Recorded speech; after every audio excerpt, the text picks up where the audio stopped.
नमस्कार, news अनकटच्या morning बुलेटिनमध्ये आपलं स्वागत करते। बुलेटिनच्या सुरुवातीला वेगवान आढावा घेऊयात काही ठळक बातम्यांचा। विविध मागण्या घेऊन ठाकरेंच्या शिवसेनेचं गोंदियात आंदोलन। धुळे मनपात खासदारांच्या उपस्थितीत विविध मुद्द्यांवर बैठक संपन्न। खासदार धैर्यशील पाटील यांच्या उपस्थितीत रायगड जिल्हाधिकारी कार्यालयात बैठक। आणि मुसळधार पावसामुळे पुणे विमानतळावर पाणीच पाणी। सर्वात प्रथम एक महत्त्वाची आणि मोठी बातमी पाहूयात। राष्ट्रवादी अजित पवार पक्षाचे नेते छगन भुजबळांचा आता महायुतीच्या मंत्रिमंडळात समावेश करण्यात आलाय।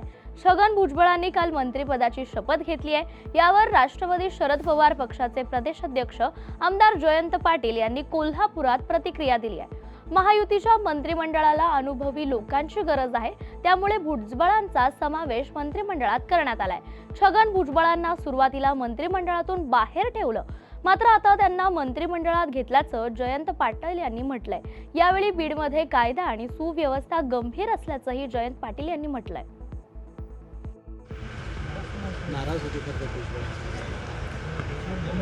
मला काय माहिती, मी काय सरकारी प्रवक्ता आहे का? चांगलं झालं त्यांना संधी कामाची मिळाली, याविषयी त्यांना पहिल्यांदा मंत्रिमंडळातून बाहेर ठेवण्यात आलेलं, आता त्यांना घेण्यात आलेलं दिसतंय, त्यामुळं नक्कीच भुजबळांना आनंद झाला असेल। खरं तर स्थानिक स्वराज्य संस्थांच्या निवडणुका लागतील अशा पद्धतीची शक्यता आहे आणि असं असताना भुजबळांचा मंत्रिमंडळात समावेश होणं कुठेतरी ओबीसीना खुश करण्याचा हा प्रयत्न दिसतोय का? त्यामागचं हे राजकारण दिसतंय का? कारण इतके दिवस थांबणं आणि आता या क्षणी त्यांचं मंत्रिमंडळात येणं। नाही, भुजबळांचा अनुभव आहे आणि अनुभवी लोकांची या मंत्रिमंडळाला जास्त गरज आहे आणि त्यामुळं त्यांनी घेतलं असेल असं मला वाटतं। पालकमंत्रीपदाचा प्रश्न नाशिकच्या अजूनही संपलेला नाही। गोंदिया नगर परिषदेच्या गोंधळ कारभारावर आक्षेप नोंदवत ठाकरेंच्या शिवसेनेने नगर परिषदेवर धडक मोर्चा काढलाय। मोर्चानंतर गोंदिया शहरातील विविध समस्यांबाबत युवा सेना जिल्हाध्यक्ष हरीश तुळसकर यांनी मुख्याधिकाऱ्यांना विविध मागण्यांचे निवेदन दिले। मागण्या पूर्ण न झाल्यास तीव्र आंदोलन करून नगर परिषदेला कुलूप ठोकण्याचा इशारा या प्रसंगी शिवसेना कार्यकर्त्यांनी दिलाय। त्यामुळे येत्या काही दिवसात या सर्व समस्या सोडवण्याचं आश्वासन नगर परिषदेच्या वतीने देण्यात आलंय। आज जे आंदोलन केलं होतं आपण, एका आंदोलन इशारा दिला होता, आंदोलनाचा काय मागण्या होता आणि आता काय चर्चा झाली? आज मागे आम्ही जेव्हा प्रेस कॉन्फरन्स घेतली होती तेव्हा 7 दिवसाचं अल्टिमेटम नगर परिषदेला दिला होता। त्या अल्टिमेटमला आज 7 दिवस झाले, 20 तारखेला आम्ही आंदोलन करण्याकरिता इथं आलो होतो। तर मुख्याधिकारी साहेबांसोबत बोलणं झालं की मुख्याधिकारी साहेबांनी ज्या ज्या विभागाचे अधिकारी आहेत त्यांच्याशी बैठक घेऊन त्या सर्व समस्यांना मार्गी लावण्याचं काम केलेलं आहे। तरी आम्हाला आश्वासित केलेलं आहे की 1 ते 2 दिवसात हे जेवढे पण आम्ही मुद्दे ठेवले होते या सर्व मुद्द्यांवर ते लेखी कारवाई करणार आहेत आणि जे काम झालेलं नाही त्यांना ते काम समोर करणार आहेत असं मुख्याधिकारी साहेबांनी आम्हाला आश्वासन दिलेलं आहे। धुळे मनपाच्या सभागृहात लोकसभेच्या खासदार डॉक्टर शोभा बच्चाव यांच्या अध्यक्षतेखाली विविध विषयांवर बैठक संपन्न झाली। यात अक्कलपाडा धरण, तापी पाणी पुरवठा योजना या प्रसंगी मनपा प्रशासनाने पावसाळ्यापूर्वी नेमकी काय तयारी केली आहे याचा आढावा खासदार बच्चाव यांनी बैठकीत घेतलाय। मनपाची बैठक आटोपून खासदारांनी डेडरगाव आणि नकाणे तलावाची पाहणी करत अधिकाऱ्यांना सूचना सुद्धा केल्या।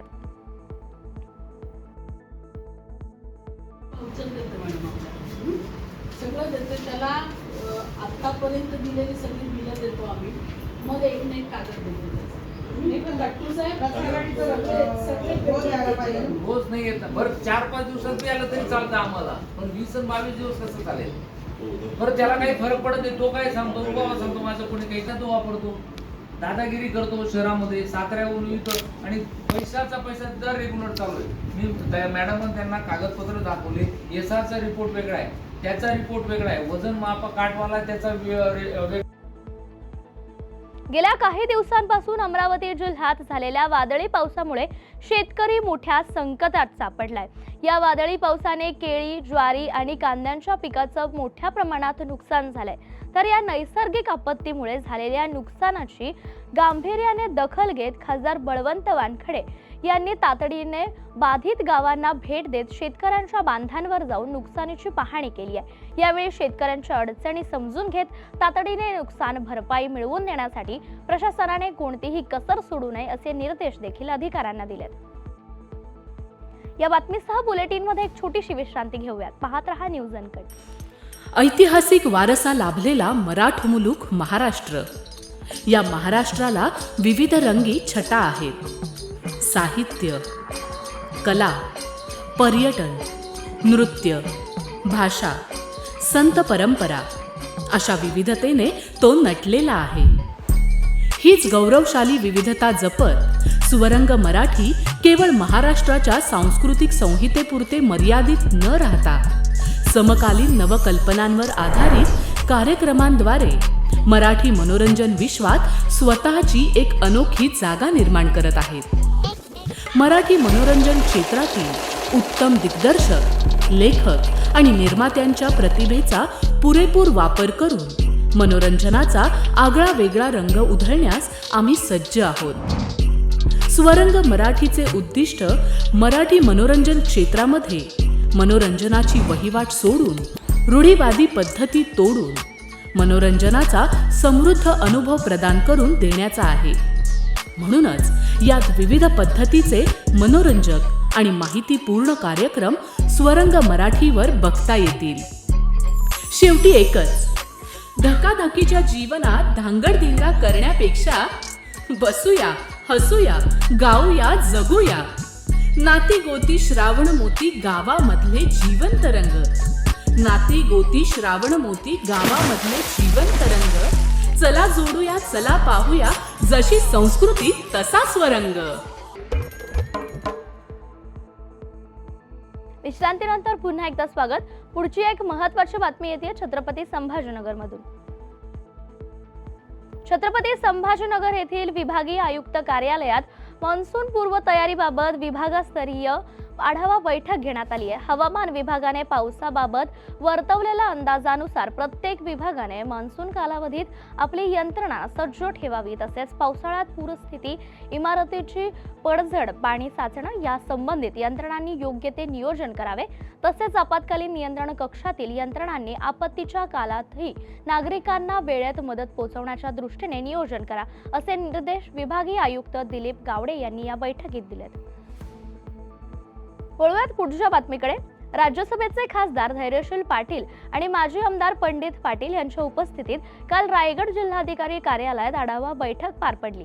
तर यावेळी रायगड जिल्ह्यातल्या विविध प्रश्नांवर अधिकाऱ्यांसोबत चर्चा सुद्धा करण्यात आली आहे. माजी आमदार पंडित पाटील यांनी रायगड जिल्ह्यातल्या रखडलेल्या प्रश्नांबाबत अधिकाऱ्यांना चांगलाच धारेवर धरलंय. ही कामं लवकरात लवकर मार्गी लावण्याच्या सूचना देखील त्यांना देण्यात आल्या. आणि पुढची एक महत्त्वाची बातमी आहे. स्थानिक स्वराज्य संस्था निवडणूक 4 महिन्यात घेण्याचे आदेश सर्वोच्च न्यायालयाकडून आल्यानंतर राज्यातील सर्वच राजकीय पक्ष कामाला लागलेत. याच पार्श्वभूमीवर यवतमाळमध्ये शिंदे सेना ऍक्टिव्ह मोडवर आली आहे. शिंदे सेनेच्या भटक्या विमुक्त शाखेचे प्रदेशाध्यक्ष बाळासाहेब किसवे हे यवतमाळ जिल्ह्यात दाखल झालेत. त्यांनी स्थानिक प्रश्नांचा आढावा घेण्याला सुरुवात केली आहे. तसेच भटक्या विमुक्तांच्या समस्या जाणून घेत त्यांनी पदाधिकाऱ्यांशी सुद्धा संवाद साधलाय. नमस्कार. आगामी काळात पंचायत समितीच्या निवडणुका आहेत. त्या निवडणुकीच्या दृष्टिकोनातून जरी दौरा असला तरी या भटक्या विमुक्त ओबीसी व्हीजेएनटीचे समस्या समजून घेऊन निवडणुकीच्या कालावधीमध्ये आश्वासन देताना या समस्याचं एक गाठोडा असलं पाहिजे. किमान त्या समस्या सोडवण्यासाठी एक डेटा असला पाहिजे. तो डेटा कलेक्शन करण्यासाठी आज राज्यामध्ये मी गेली 33 दिवस 33 जिल्ह्यात हा दौरा करतो आहे. आणि या छोट्या छोट्या समाजाचं मी उदाहरण दिलो मागच की बाबा मी वर्ध्यामध्ये ज्या हट्टी म्हणलं जाते गोसावी समाजाच्या त्या वस्तीला 4,500 भेट दिली. आणि आज यवतमाळमध्ये आलो. यवतमाळमध्ये मी याला बिराड बोललं जाते, त्या मी नाथजोगी समाजाच्या बिराड म्हणजे त्यांच्या घराला, त्या वस्तीला, भंडारीला भेट देणार आहे. आणि हा दौरा निश्चितपणे एकनाथ शिंदे साहेब अनाथाचा नाथ म्हणून काम करणार आहेत. निश्चितपणे त्यासाठीच हा दौरा आहे, समाजाला आधार देण्यासाठी आणि समाजाचा आधार शिवसेनेला घेण्यासाठी. म्हणजे दोन्ही अंगानं हा दौरा आहे. म्हणजे समाजाचा आधार शिवसेना आणि शिवसेनेच्या आधार या समाज, या दोन्ही गोष्टीसाठी हा दौरा आहे. अर्जुन खोतकर यांच्या पत्नी सीमा खोतकर यांनी आपला अनोखा नवस पूर्ण केलाय. पती आमदार झाले तर तिरुपती बालाजीला केस दान करेल असा नवस सीमा खोतकर यांनी केला होता. त्यानुसार पती आमदार झाल्याने सीमा खोतकर यांनी थेट तिरुपती बालाजीला जाऊन आपला एक केस दान करण्याचा नवस पूर्ण केलाय. दरम्यान आमदार अर्जुन खोतकर मंत्री झाल्यास जनतेचं काम आणखीन चांगल्या प्रकारे करता येतील अशी इच्छा सीमा खोतकर यांनी व्यक्त केली आहे. आपल्या चॅनलद्वारे मी सगळ्यांचे मनापासून मी आभार मानते की सगळे मला येऊन भेटतायत. मला व्हॉट्सॲपद्वारे, मला फेसबुकद्वारे, मला इंस्टाग्रामद्वारे सगळे माझे कौतुक करतायत. मी त्यांना सगळ्यांची मी मनापासून आभारी आहे. आमदार होण्यासाठी नवस केलेला होता. आता आमदार झाल्यानंतर कशी कामे सध्या सुरू आहे? तुम्ही समाधानी आहात का? जनतेची कामं होत आहेत का? तुमचं काय निरीक्षण? मला असं वाटतं, मला विचारण्यापेक्षा तुम्ही जनतेलाच विचारलं पाहिजे. अगदी कामाचा एवढा, म्हणजे मी हेच सांगते की मला लेट का झालं केस दान करायला. अजिबात साहेबांना वेळ नव्हता. आणि मी सांगते की मी म्हणजे जे निवडणुकीत साहेब जे सकाळी 6ला बाहेर पडत होते तर रात्री 12-1ला येत होते, अगदी तोच प्रकार चालू आहे. तुम्हाला जनताच सांगेल की काय कामं चालू आहे काही नाही. अद्याप साहेबांनी जवळजवळ 300-350 कोटी अधिकतर जिल्ह्यासाठी त्यांनी, मतदारसंघासाठी त्यांनी आणलेले आहेत. खूप काम धडाकेबाज चालू आहे. नागरिकांची आणि लोकांची खूप इच्छा आहे की अर्जुन खोतकर पुन्हा एकदा मंत्री म्हणून दिसले पाहिजेत. तुमची काय भावना आहे? मंत्रिपदात कधी वर्णी लागू शकते? तुमचा काय विश्वास? आपले सर्व एकनाथ शिंदे साहेब वरती आहेत बसलेले. ते जेव्हा ठरवतील तेव्हा सर्व त्यांच्या हातात आहे. आणि या बातमीसह बुलेटिनमध्ये एक छोटीशी विश्रांती. पाहत रहा न्यूज अनकट.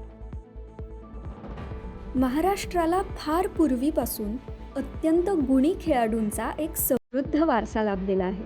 आणि हा वारसा पुढे जपत प्रत्येक नवी पिढी आपल्या देशाला नव्या दमाचे नवे खेळाडू अजूनही देते आहे आणि यापुढेही देत राहील. क्रीडा विश्वातील हेच नाविन्य ओळखत आणि ते जपण्याचं उद्दिष्ट घेऊन सादर करतोय क्रीडेच्या जगतात एका नव्या दृष्टिकोनाने डोकावण्यासाठी एक हक्काचं ठिकाण, AJC स्पोर्ट्स. आता तुम्ही म्हणाल कितीतरी आहेत, तुम्ही काय वेगळं देणार? तर आम्ही घेऊन येत आहोत महाराष्ट्राचं पहिलं संपूर्ण मराठी स्पोर्ट्स चॅनल.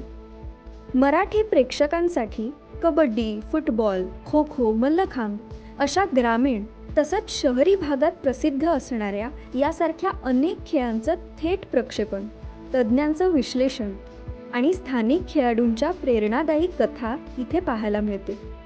आजपर्यंत आपले खेळ जागतिक स्तरावर पोहोचले नाही, पण आता मात्र ते बदलणे. आम्ही स्थानिक खेळाडूंना मोठ्या संधी देण्याचा संकल्प केला आहे. मराठीमध्ये जगभरातील स्पोर्ट्सचे सर्वोत्कृष्ट कव्हरेज मिळवण्यासाठी AJC स्पोर्ट्सला आजच जॉईन करा. तुम्ही आयोजित करत असलेल्या छोट्या छोट्या स्थानिक, जिल्हास्तरीय किंवा राज्यस्तरीय स्पर्धांना एक ग्रँड लुक देण्याकडे आमचं लक्ष असेल. रोज पहाटे उठून आपल्या खेळाची प्रॅक्टिस करणारे, ऑलिम्पिकसारख्या स्पर्धांमध्ये पदकं मिळवण्याची स्वप्न पाहणारे आणि त्यासाठी भरपूर कष्ट घेणारे असे विविध भागांमधले गुणी खेळाडू हे असतील आमचे हिरो. चला तर मग आपल्या खेळाला आपली ओळख देऊया.